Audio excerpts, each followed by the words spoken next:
김건희 씨가 국립고궁박물관의 수장고에도 출입한 사실이 확인됐습니다. 세계 기록유산인 조선왕조 의궤가 있는 곳입니다. 일반에 공개된 건 2016년 단 한 번뿐입니다. 사전에 허가를 받은 소수의 연구자들만 어렵게 가는 곳입니다. 하지만 아무런 절차도 없이 들어갔습니다. 한민정 기자의 단독 보도입니다. 정조 왕세손 책봉 때 만들어진 어보는 옥으로 만들어진 옥보입니다. 뒤에 있는 이 금속으로 된 통이 어보를 담기 위한.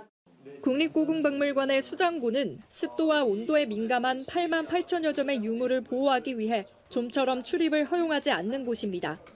일반 공개는 2016년 단 한 차례, 보통 사전에 허가받은 연구자들에게만 제한적으로 열람을 허가하고 있습니다. 그런데 세계 기록유산인 조선왕조실록과 의궤가 보관된 제2수장고에 2023년 3월 2일 김건희 씨가 들어갔던 걸로 확인됐습니다. 대통령실 문체비서관실을 통해 오전 방문 계획을 알렸고 출입 신청과 허가 절차는 따로 없었습니다.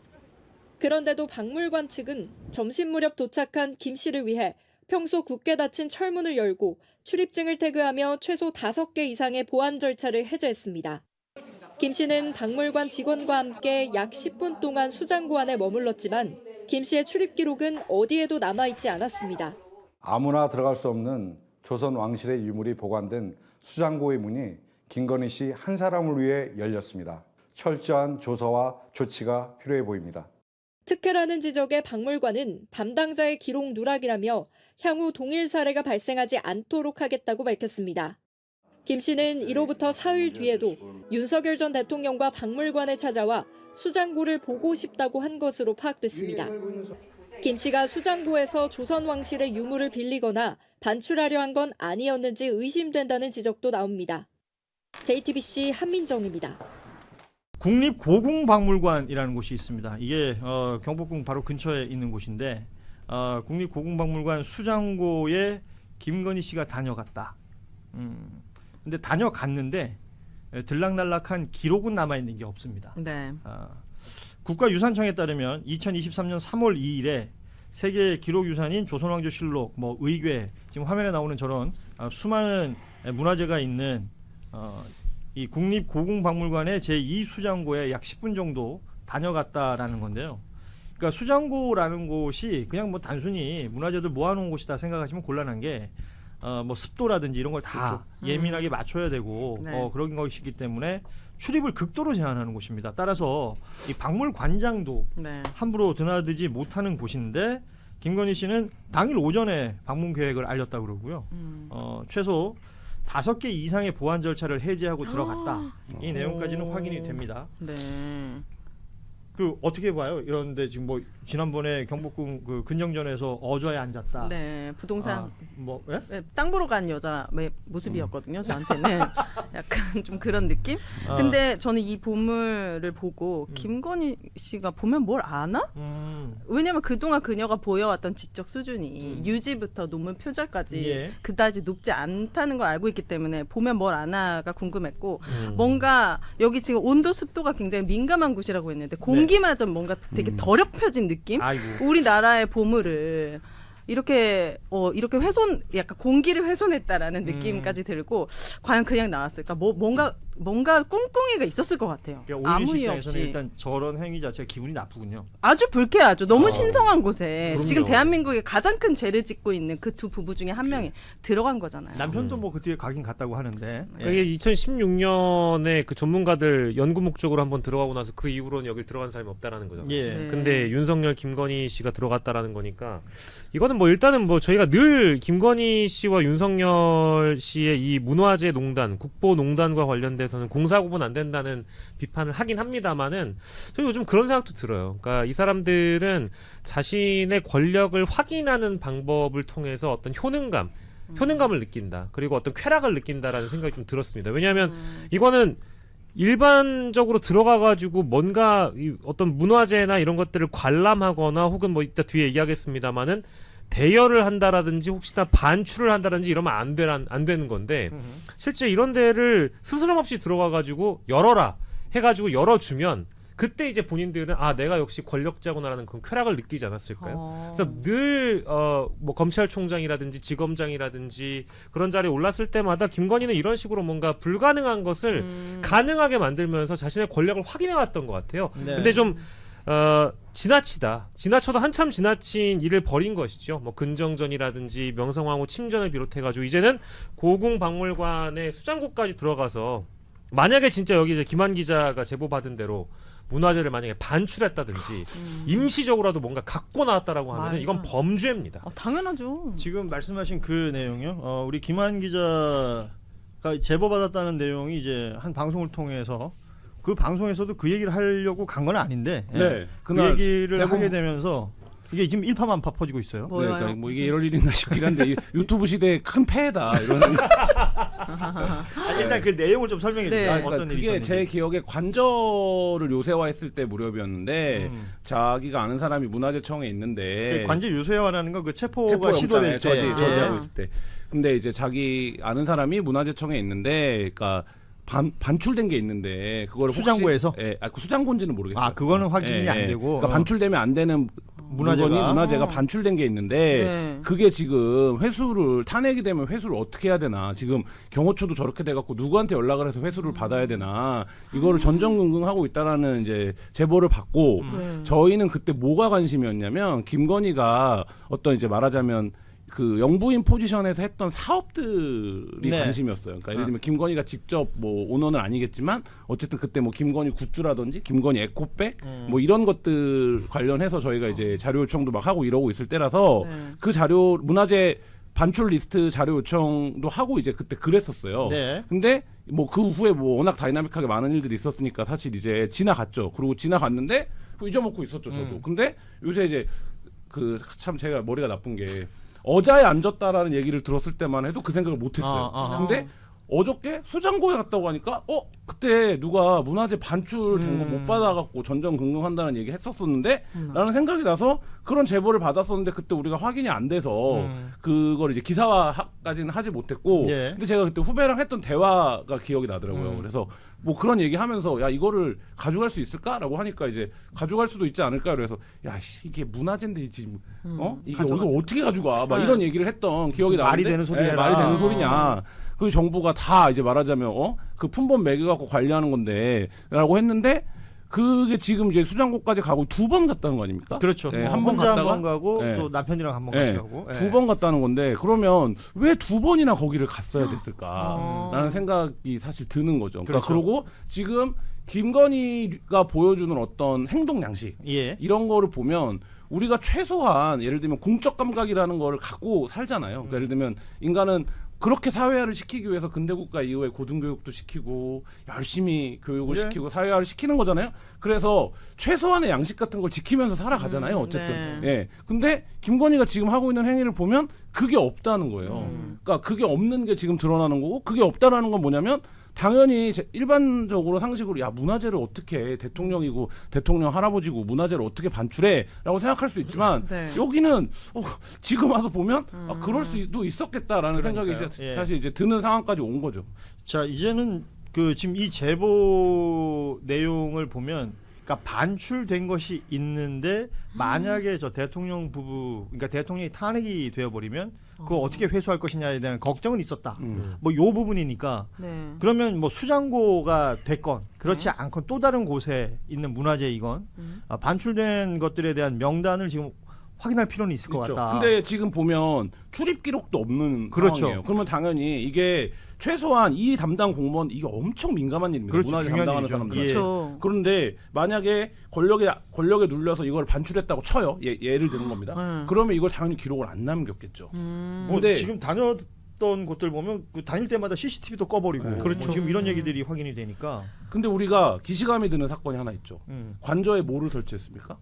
광주 비엔날레에서 봤던 정자를 설치했어요. 근데 뭐 너무 많은 일들이 있어갖고 그 정자를 그래서 보면 갖고 온 건지 아니면 다시 제작한 건지 예산을 뭘 쓴 건지 이런 거 하나도 지금 제대로 확인된 게 없는데 근데 그것도 사실 생각해 보면 예술 작가 예를 들면 전시회 국가 단위의 전시회 했던 작품을 나 저거 마음에 드는데 그리고 자기네 마당에다 갖다 놓은 거잖아요. 사적으로 쓴 거죠. 네. 네. 그렇다라고 하면 이들의 이 사고 방식, 행동 양식으로 봤을 때 이 부분에 대한 그 연구가, 왜냐면 이게 또 왜 그러냐면 여기 2,100여 점의 유물이 있다고 하지만 일반인들은 사실 몰라요. 그렇죠. 여기 뭐가 있는지. 알수 근데 없어요. 여기 2,100개 있는데 2,099개 있어도 사실 모르는 거예요. 네. 그러니까 그 부분에 대해서도 정확하게 지금 이 확인이 필요하다. 근데 그거는 김한 기자님이 확인할 수 있는 거 아니에요? 그 공익 제보자가 반출됐다라고 제보를 한 거니까 뭐가 반출됐는지 품목을 알려달라고 하면 되잖아요. 아까 그거를 확인하는 건 기자 레벨에서는 불가능하고, 왜냐하면 그렇죠. 이 2,100점의 목록이 일단 있어야 되는데 이 목록과 지금 현재 거기 있는지가 확인이 다 돼야 되는 거잖아요. 그래요? 지금 이 수장고 내용물에 대한 공개 최종 책임자가 최응천 전 국가유산청장 네, 그렇다고 하더라고요. 이었습니다. 당시에. 네. 그렇다면 이 사람은 어디서 이름을 들었지라고 봤더니 네. 아까 그 얘기했던 뭐 땅 보러 간 것 같다는 네. 사진. 그러니까 경회루에 서 있을 때 슬리퍼 신고 그 짝다리 짚고 있다는 그 사진에도 등장을 하죠. 이 최응천 전 청장이. 그리고 뭐 이배용 씨 손잡고 이렇게 뭐 양산 쓰고 걸어가는 네. 그 장면에도 또 등장을 하고. 그러니까 말하자면 모시고 다녔던 거 아닙니까? 그렇네요. 모시고 다녔던 인사가 이 최종 책임자인데 그를 통해서 확인해야 될 것인데, 그때 당시에 그 이 관리 라인에 있었던 공무원들이라든지 이런 분들은 이거 좀 확인할 수 있는 방법들을 좀 뭐랄까요, 체크를 해야 되지 않겠나라는 생각이 드는 겁니다. 근데 이게 굉장히 예. 전문 영역이기 때문에 네. 사실 일반적으로 잘 알려지는 영역이 아니고, 그렇기 때문에 이게 쉬쉬하고 있거나 하면 사실 뭐 알 수가 우리는 없거든요. 뭐 공개가 안 되면 볼 네. 수가 없는 맞아요. 거니까. 그러니까 이제 그 부분에 대한 확인이 시급하게 필요합니다. 그 기억해 보시면 그거 있어요. 작년에 보스턴 미술관에 있던 그 사리구 반환 협상할 때 뭐 그때 뉴스에 그렇게 나왔고 김건희 여사가 큰 역할을 했다. 막 적극적으로 홍보했던 내용들이 있었습니다. 네. 당시에 그 소위 말하는 디올백 논란 이후에 뭐랄까 그 활동을 자제하고 있던 김건희를 다시 활동을 할 수 있게끔 해주는 어떤 용도로 뭐 그런 얘기를 했었단 말이에요. 문화재 관련된 이슈나 이런 것들이 있을 때 이게 자꾸 김건희 씨를 갖다 붙이려고 했던 그런 노력들이 우리가 느껴진단 말이죠. 그러면 그 경복궁 근정전 안에 들어간 거나 뭐 그 곤영암 안에 들어서 부부가 10분 동안 있었다거나 아니면 저 수장고 안에도 한 10분 머물렀다는 거 아니에요? 그 들락거리는 것은 기록에 남기지 않으면서 네. 그러니까 뭔가 의심스러운 게 있는 거지. 누군가는 무속 이야기를 하고 네. 누군가는 뭐 반출 이야기를 하지만 누군가는 더 적극적으로 얘기하면 절도 이야기하는 사람도 있습니다. 그러니까요. 그러니까 있다는 거예요. 그 이후에 또 일본의 이런 총리들을 만났다는 거 아니에요. 그렇기 때문에 우리는 의심하고 있는 거죠. 일본을 그렇죠. 워낙 예. 사랑하니까. 그리고 이것도 재밌는 포인트인데, 이배용 씨가 그 논문을 석사 박사 논문을 다 금으로 쓴 사람이에요. 그분은 아, 진짜 금 관련해서? 금광. 그러니까 예를 들면 근대 뭐 금광 관련된 걸로 석사 박사 논문을 쓰고, 골들이네요. 골들이. 네. 그리고 명성황후 연구자예요. 아. 그래서 그 명성황후 관련해서 뭐 세종학회라든지 이런 이제 역사학회에서 발표한 얘기가 굉장히 많거든요. 근데 이배용을 왜 데려갔을까 생각해 보면 여러 이유가 있겠죠. 근데 그거 놓고 보면 침전을 갔잖아요. 그런 설명 같은 거를 누가 해줘야 되잖아요. 근데 이배용이 뭐 공부를 논지가 꽤 됐지만 나이가 많이 나셔서 마지막까지 했던 연구가 뭐냐면 여성 정치 권력자들에 대한 인물 분석이에요. 그러면 이배용이 하는 스토리텔링은 어떤 걸까요? 명성황후에 대해서 쫙 풀고 그 다음에 뭐 여성 정치 권력자들은 어떤 이제 말하자면 서사들을 갖고 있나 이런 거 쫙 풀 거잖아요. 아 그러면 이거는 이제 전문용어로 김건희 씨가 쫙 감기죠. 그렇지. 한껏 감기죠. 부풀어 올랐겠네. 한 번 들으면 이제 감겨버리죠. 네. 계속 짝다리하고 아주 네. 그냥 그래서 본인이 왕처럼. 이배용이 저기 가서 저 왕궁이라고 하는 공간에 가서 이배용이 전문성을 갖고 할 수 있는 얘기가 그렇구나. 김건희 귀에 말한 대로 착 감기는 얘기인 그렇죠. 거죠. 네. 이게 역사적 스토리로 들리지 않고 지금 말한 것처럼 이제 권력의 이야기로 들리고 네. 여성 권력의 이야기로 들리고 충분히 무언가 지금 왜냐하면 나와 있는 상황들이 그렇다는 겁니다.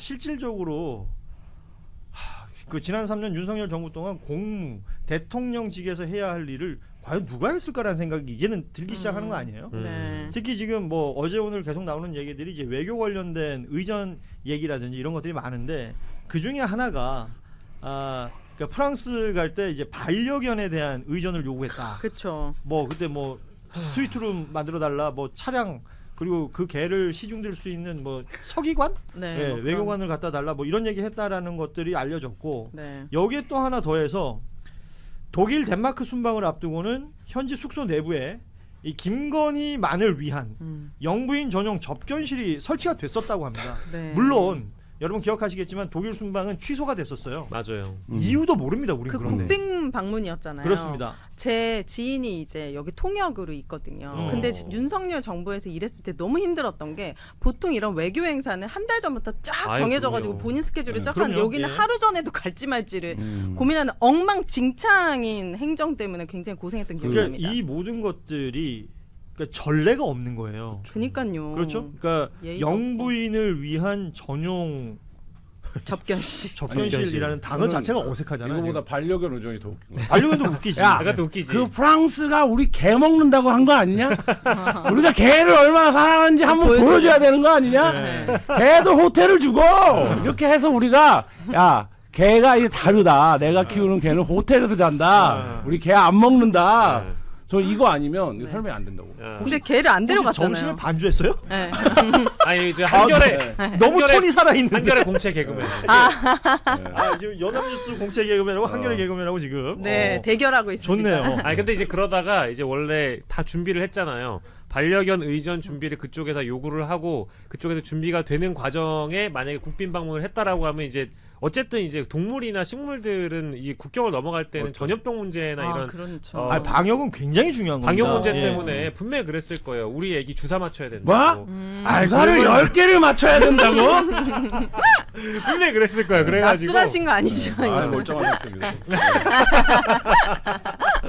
그러면 이제 윤석열 씨가 우리 애기 맞출 수가 없지 그러면 우리는 취소해야지. 이제 바로 취소했을 거다. 지금 우리 박영식 평론가 말은 걔한테 주사 맞추기 싫어서 순방을 취소했다. 그러니까 국빈 방문 취소 이유는 뭐 이제 표면적으로는 일단 선거 바로 직전에 있었던 국빈 방문이기 때문에 거기 나가가지고 또 김건희 씨가 사고 치면 이거 수습 안 된다라고 해가지고 일단은 취소했다라는 그런 얘기가 정설이잖아요. 근데 네. 이제 이 반려견 의전 얘기까지 나왔다 보니까 이제 우리가 그런 추측을 해보는 거죠. 그리고 이게 외교 뭐 다들 아시는 얘기지만 이 의전이라는 게 관례가 없는 걸 하는 게 굉장히 어려운 일이에요. 그럼요. 뭐 그렇겠네요. 밑에서는 절대 안 움직입니다. 예를 들면 외교 그러니까 국빈 방문을 하는데 정상회교 간에 의전 협상을 한다라는 건 다 매뉴얼이 있고 관례가 있는 그렇죠. 거예요. 근데 네. 이 관례를 뚫고 어떤 걸 요구한다라는 건 한쪽에 최종 결정권자의 의지가 없으면 사실 불가능한 거예요. 그러니까 최종 이거는 결정권자의 의지가 너무 없으면 강해야지. 강력하게. 강해야지 겨우 그러니까 진행이 되는 거죠. 말을 해도 그거는 저희가 관례가 없어갖고 네. 뭐 프랑스랑 그 얘기가 안 될 것 같다라고 하면 못 하는 거예요. 왜냐면 이거는 나 혼자 할 수 있는 게 아니니까. 아니잖아요. 근데 그렇죠. 이렇게 반려견 의전 그 다음에 전례가 없는 영부인 접견실을 만든다라는 건 이거는 한 명이 강하게 야 이거가 안 되면 우리는 안 가는 거야. 이렇게 안 하면 될 수 없는 일이에요. 그 사람일까요? 그러니까 어쨌든 공식적인 지시는 그 사람이 했겠죠. 아마 이제 그 김건희 씨가 윤석열에게 이 강압 요구 이런 거를 했을 가능성이 높은 게 여기 나오는 윤석열 전 대통령 뒤에는 뭐 조이스틱 같은 게 달려 있는 겁니까? 그럴 가능성이 높은 거죠. 그러니까 왜냐하면 이 전용 접견실이라는 거는 이미 보도가 됐습니다만은 이게 우리가 지금 여기 방송 스튜디오 크기보다 더 큰 거, 이 정도 크기인 것 같아요. 왜냐하면 거기에 전용 면적이라든지 어느 정도 인원이 들어가는지에 대한 대략적인 예시가 나와 있는데. 그러니까 네. 호텔 스위트룸 그리고 최고급 호텔들입니다. 지금 거론되는 호텔들이 그러니까요. 뭐 리스칼튼이나 이런 곳들에 대통령이 묵을 정도의 스위트룸이면 이미 그 안에 공간들이 분리가 돼 있어요. 그렇죠. 뭐 네. 침실이 따로 있고 응접실이 그러겠죠. 따로 있고 뭐 그럴 텐데 그것보다 또 다른 하나의 접견실이 필요하다라고 얘기를 했고 관련 공무원들이 설치를 했다는 거예요. 그런데도 지금까지도 네. 그러니까 민주당 이재정 의원실 얘기를 들어보면 지금까지도 접견실 설치 목적은 모른다라는 그리고 순방 취소의 목적도 모른다는 거. 거고. 워낙 순방을 많이 갔었는데 네덜란드였나요? 어쨌든 승강기랑 엔진 사이즈 알려달라고 했던 적도 있잖아요. 차 맞아요. 몇 cc 이상 뭐 이런 네. 얘기를 했다는 그러니까 거잖아요. 이렇게 무례한 요구를 한 이유를 잘 모르겠어요. 그 이면에는 어떤 결핍과 어떤 욕구가 있었길래 상식 그러니까 이하의 행동을 하는지. 그렇죠. 지금 뭐 욕구 쪽으로 접근을 네. 하셨는데 네. 예를 들면 이 방의 용도 지금 이제 뭐 주진우 기자 같은 경우에 그런 얘기하더라고요. 그림이라는 게 굉장히 크기 때문에 네. 그림을 사고 팔려면 일정 수준의 공간이 있어야 한다. 그리고 엘리베이터 사이즈 얘기를 했던 것도 네. 이동을 하려면 엘리베이터에 이 그림이 들어가는지 안 들어가는지를 확인했어야 된다. 이런 추리를 하던데 네. 그럴 듯하게 들리는 거예요. 뭔가 그 규격에 맞는 음흠. 뭐 물건을 뭐 매매하거나 뭐 절도하거나 뭐 이러려고 했다. 아니 뭐 그러니까 우린 지금 그런 추측까지 그러니까요. 하게 되는 것이죠. 예. 그러니까 이게 아주 처음으로 올라가 보면 일단은 맨 처음에는 종묘 망묘루로 시작했다가 경복궁 쪽에 휴궁날 뭐 근정전을 가거나 이런 일정 자체가 나왔던 페이퍼를 보면 거기 VIP라고 써 있잖아요. 네. 근데 보통 이제 청와대 계신 분들 얘기 들어보면 거기다 F라고 적는다는 거 아닙니까? First Lady다 보니까 F라고 원래 적어야 되는데 네. 영부인 방문 일정은 VIP라고 적었다라는 것은 실제적으로 누가 대통령이고 누가 VIP인지 이미 다 그 당시 정권에서는 다 이제 공감대가 있었던 거다라는 게 첫 번째고, 그러다 보니까 김건희의 어떤 명령이나 지시라는 것이 그 당시에는 지키지 않을 수가 없는 것이었고, 그러면은 지금 우리가 알고 있는 그 사진, 공개된 사진 중에 뭐 저는 늘 저 사진 볼 때마다 약간 비광 같아가지고 비광 그러니까, 하트 저 사진 볼 때마다 비광 같아가지고 볼 때마다 웃기긴 한데, 저 네. 사진 말고도 이미 주진우 시사인 편집위원이 얘기한 바에 따르면 어좌에 앉아 있는 사진도 있는 것처럼 이제 일단 얘기가 됐거든요. 만약에 그 지금 저 사진 정도가 있다면 어제에 앉았는데 사진 안 찍었겠어요? 말이 안 되죠. 그러니까요. 네. 그러니까 이제 그 사진이 지금 있는데 공개 시점을 지금 뭐 미루고 있는 건지 잘 모르겠지만, 일단 저 사진보다는 어좌나 용상에 앉아 있는 사진이 공개가 되면 이건 지금 국민들이 아무리 김건 씨라고 하더라도 그럴 줄 알았다 정도의 수준의 반응이지만, 지금까지는 네. 이제는 뭐 왕이 앉았던 자리를 김건희 씨가 거기에 앉아 있는 사진이 공개가 되면 네. 이거는 진짜 뭐 저- 국민의 영린을 건드린 일이 될 거다. 적당히를 모르는 여잔 거죠. VIP랑 F 논란에서 그러니까 뭐 윤석열이 대통령이 될 수 있었던 과정 자체가 비극이지만, 이 비극의 몰락을 부른 게 부속실을 안 만든 거예요. 그래서 예를 들면 이게 이제 그 용어도 그래서 부속실을 얘기하는 거죠. 그래서 그러니까 청와대 부속실 전체가 대통령과 영부인을 같이 이제 보좌를 하다 보니까, 말하자면 이 부속실에서 온 연락이면 당연히 F라고 그죠, 표기를 그죠. 해야 되는데, 이 부속실이 김건희의 부속실화 된 거죠. 그러니까 대통령의 대통령의 부속실인데. 네, 예. 근데 그때 그거를 정확하게 기억하고, 야 이렇게 가면 망하는 거야, 이렇게 했어야 되는데, 지금 이 논란에서 보듯이 공무원들이 협조를 했던 거예요. 네. 그거에. 네. 그러니까 여기서 한 명이라도 자기 업무상의 직업윤리를 발동해서 이거 안 되는 겁니다. 이거 말도 안 되죠.라고 할 수 있었어야 되는데, 왜 그랬는지 모르겠는데 그 전에 민주주의 정부를 겪었음에도 불구하고 윤석열 정부 들어와서 갑자기 공무원들이 뭔가 뭐 한 7, 80년대로 돌아간 것 같은 사고 패턴, 이거를 그냥 해줘야 되나? 이렇게 돼버린 어떤 분위기, 이게 이 정권의 결과적으로는 몰락을 부른 거죠. 그러니까 이게 저는 패가망신이라는 이 표현이 참 많이 등장하는 요즘인데, 주가 조작을 하면 패가망신한다라는 걸 알려주겠다. 네. 한국 사람을 건드리면 패가망신한다라는 걸 알려주겠다. 이제 대통령이나 그 대통령실 쪽에서 많이 쓰는 용어잖아요. 네. 저는 이제 공무원들도 만약에 위법한 지시를 따랐을 때 어떻게 되는지에 대해서 이번에 제대로 알려줘야 된다라고 봅니다. 패가망신할 수 있다. 그러니까 아까 어떤 분이 댓글 써주셨던데, 아니 되옵니다라는 말을 하는 공무원이 한 명도 없었다. 그렇죠. 라는 중요한 거. 일이죠. 이 부분에 대해서 이제 사실 뭐 통탄한 일입니다만, 그것에 대한 제도적인 시스템적인 어떤 장치도 필요한 것 아닌가. 맞아요. 그들에게도 정권이, 그러니까 대통령이 바뀔 때마다 그들의 태도가 바뀐다는 것. 공무원이 가지고 있는 뭐 직업윤리랄까요? 이런 것부터 시작해서 어떤 그 사안을 대하는 태도가 이렇게까지 한 번에 확확 바뀔 수 있다? 네. 그러니까 인사로 인하여 새로운 사람이 들어와서 벌어지는 일들이 있을 거 아니에요.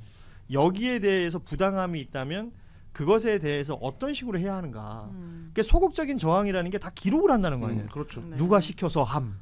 아니, 근데 이게 네. 범죄를 어떻게 예방하냐는 굉장히 일반적인 솔루션이 있는 거잖아요. 그렇죠. 모든 범죄를, 음주운전은 반드시 잡혀, 뺑소니는 반드시 잡혀, 이런 것처럼 다 처벌하든가, 네. 다 처벌할 수 있어. 아니면 야 이거 하면 징역 한 40년 때려. 이렇게 해서 엄벌하던 거 둘 중에 하나거든요. 근데 제가 어제 무슨 국제 문제를 다루는 뭐 비공개 간담회 같은 걸 갔는데, 박영수 특검이 끝나고 예를 들면 그때도 차은택에 의한 EDCF ODA 관련된 농단이 있었습니다. 한 350억 정도 아프리카에. 그래서 차은택이 이제 그거를 해먹으려고 했던 사건이 있었고, 박영수 특검이 권력 농단형 이제 비리로 규정을 하고 차은택의 혐의에 들어가 있는데, 그 정권이 바뀌었잖아요. 외교부 회의를 갔는데, 그때 그 다음 정부, 그러니까 말하자면 그 탄핵을 극복한 정부니까 문재인 정부였겠죠. 문재인 정부의 외교부 최고위급 인사가 덮고 가자고 했다는 거예요.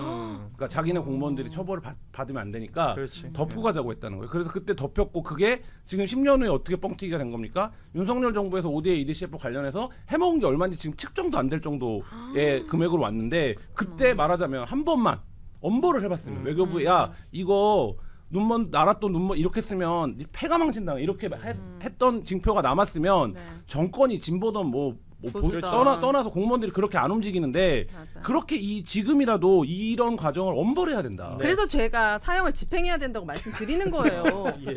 얘를 남겨놔야죠. 솔직히 저 부분은 저는 살려두면 안 된다고 생각합니다. 예, 알겠습니다. 그러니까 뭐 구체적인 얘기를 하시니까 그런 건데, 그러니까 처단의 역사를 만들어야 한다라는 목소리들은 그럼요. 분명히 있습니다. 뭐, 그러니까 역사 대대로 아니면 뭐 가까이 대한민국 건국 이후로 따지자면 반민특위 이후에 아니면 그 전에 있었던 뭐 친일 청산부터 반민특위도 실패했잖아요. 그러니까 그런 것들이 네. 실패해 왔던 역사들이 계속 남아 있으니까 앞서 말한 것처럼 공무원 사회에서는 이번에 급한 거 넘어가자. 얘들 없어지면 나 일하는데 힘들어. 뭐 이러면서 계속 넘어갔던 게 네. 곰고 골마서 지금의 상황이 되어버린 거라면 이건 뭐 이번에는 바로잡고 가야 된다. 그 예. 국가인권위원회 그 분은 스스로 목숨을 끊으신 분 계시잖아요. 디올백 사건 때문에 굉장히 권익위. 권익위. 그렇게 바르고 정직한 공무원분들도 있지만 진실을 알리는 게 결국 되게 너무 비극적인 방법밖에 없었다라는 게 정말 많이 부족한 부분이 있구나 우리 정책에.